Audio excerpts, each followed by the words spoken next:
Presence வந்து பார்த்தீங்கன்னா பிஜேபியில் ரொம்ப அதிகமாக இருந்தது. அவரோட இம்பார்ட்டன்ஸ் ஓகே.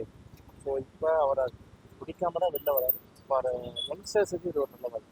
ஆனால் யங்ஸ்டர்ஸ் கவர்ந்து தான் விஜய் நிற்கிறாங்க பாலிடிக்ஸில். சிஎம்ஏ ஆயிட்டாங்க. யங்ஸ்டர்ஸோட கூட்டத்தினால தான் சிஎம் ஆயிட்டாங்க. அவங்கள தாண்டி அண்ணாமலை ஒரு போட்டியாக அவங்களுக்கு இல்லை, நான் அப்படி சொல்லலை.